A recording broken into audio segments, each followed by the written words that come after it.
Mechanics के course में आपको खुश आमदीद। और आज से हम बाकायदा इस कोर्स को स्टार्ट करने वाले हैं। और जो बात सबसे पहले है इस मुख्तसर सी वीडियो में, मैं आपको इस चैप्टर के बारे में थोड़ी सी मोटिवेशन देना चाहता हूँ कि ये किस बारे में है और हम इसको क्यों पढ़ने वाले हैं। लेकिन उससे पहले एक और चीज़, क्योंकि ये मैकेनिक्स का कोर्स है तो आपको ये जान लेने की ज़रूरत है कि मैकेनिक्स दो तरह की होती है जो हम फ़िज़िक्स में पढ़ेंगे। अभी चूँकि आपका पहला साल है बीएस का, तो इसमें जो हम मैकेनिक्स पढ़ेंगे उसको न्यूटोनियन मैकेनिक्स कहते हैं।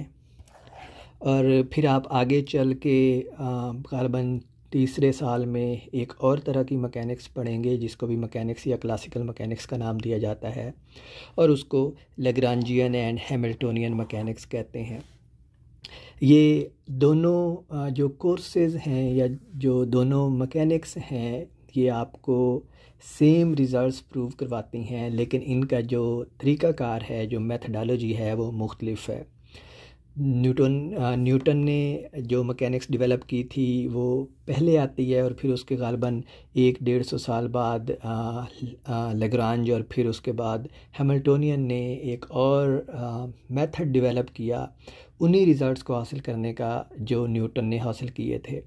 तो इसलिए ये हमारे पास दो मुख्तलिफ़ तरह की मेथडोलॉजी है सेम रिज़ल्ट्स हासिल करने के लिए। तो ये कोर्स जो है ये बिल्कुल न्यूटोनियन मैकेनिक्स के है, यानी हम वो तरीके समझेंगे और पढ़ेंगे जो न्यूटन ने मुतारफ़ करवाए थे। तो इस चैप्टर की मोटिवेशन ये है कि फ़िज़िक्स जो है वो एक एक्सपेरिमेंटल साइंस है। इसमें हम थ्योरीज़ बनाते हैं, उनको एक्सपेरिमेंटली टेस्ट करते हैं, या फिर हमारे पास जो रिज़ल्ट एक्सपेरिमेंट से आते हैं उनके लिए हम थ्योरीज़ डेवलप करते हैं और उनके लिए मैथमेटिकल फार्मलिज़म डेवलप करते हैं। तो चूँकि ये एक्सपेरिमेंटल साइंस है, तो अब होता इसमें यूँ है कि जो भी हम एक्सपेरिमेंट्स के रिज़ल्ट्स हासिल करते हैं, हमें उनको दूसरे लोगों तक अगर पहुंचाना हो तो हमें कुछ बुनियादी सिस्टम की ज़रूरत है। फॉर एग्ज़ाम्पल, अगर आप यहाँ बैठे हैं और अगर आप इस पेन की कुछ लेंथ कैलकुलेट करते हैं, तो इस लेंथ को, चूँकि लेंथ एक ऐसी क्वांटिटी है जिसकी आप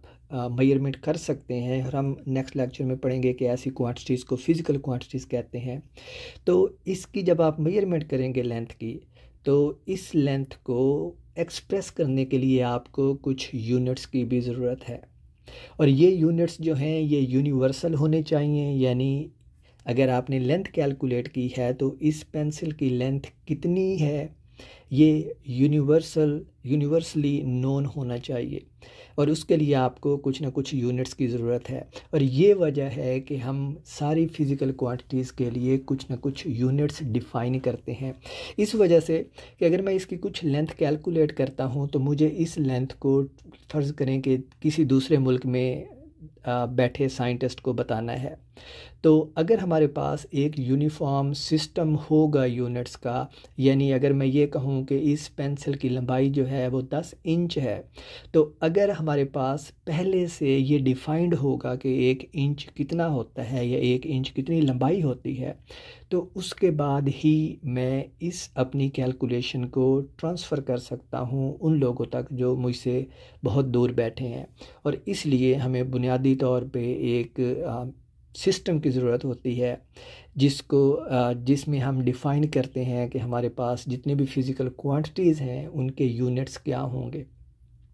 और फिर हम जब उन फ़िज़िकल क्वांटिटीज़ की मेजरमेंट करते हैं तो हम उनको ईज़िली ट्रांसफ़र कर सकते हैं उन लोगों तक जो बहुत दूर बैठे काम कर रहे हैं, ताकि वो जो चीज़ हमने कैलकुलेट की है उसी चीज़ की इंडिपेंडेंटली मेजरमेंट कर सकें, और फिर रिज़ल्ट्स को हम एक दूसरे से मैच कर सकें कि क्या जो मेजरमेंट मैंने की है एक्सपेरिमेंटली किसी भी फ़िज़िकल क्वांटिटी की, वही मेजरमेंट, वही रिज़ल्ट एक बहुत दूर बैठा साइंसदान भी हासिल करता है। और जब हम मेजरमेंट करते हैं तो फिर हमारे पास इस चीज़ को भी देखना होता है कि हमारी मेजरमेंट जो है वो कितनी दुरुस्त है। मिसाल के तौर पे मैं इसकी कुछ लेंथ मेजर करता हूँ, तो फ़र्ज़ करें इसकी लेंथ मैंने अभी आपको बताई कि 10 इंच है। अगर कोई साइंसदान जो बहुत दूर कहीं बैठा हुआ है उसको मैं वो इसी पेंसिल की लेंथ मेजर करता है, या फ़र्ज़ करें मैं आपको देता हूँ यही पेंसिल और आप इसकी लेंथ मेजर करते हैं और आपकी लेंथ जो है वो 10 इंच नहीं आती बल्कि लेट्स से 9.5 इंच आती है। तो ये जो लेंथ की मेजरमेंट में डिफरेंस आया है, ये किस वजह से आया है, क्यों आया है,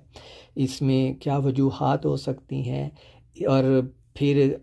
कौन सा इंस्ट्रूमेंट आपने यूज़ किया और मैंने यूज़ किया जिसकी वजह से हमारी मेजरमेंट में डिफरेंस आया है, ये सारी चीज़ें जो हैं ये भी हम इस चैप्टर में पढ़ेंगे। और ये सारी चीज़ें भी फ़िज़िकल क्वांटिटीज़ से रिलेटेड हैं कि उनकी जो मेजरमेंट हम करते हैं उनमें पॉसिबल एरर कौन से हो सकते हैं, और इसके अलावा सिग्निफिकेंट फिगर्स कौन से हो सकते हैं। फॉर एग्ज़ाम्पल मैंने अभी मिसाल दी कि मैं अगर इसकी लेंथ 10 इंच मेजर करता हूँ और आप 9.5 इंच या 9.55 इंच मेजर करते हैं, तो इसमें कौन सी मेजरमेंट जो है वो ज़्यादा प्रीसाइज़ है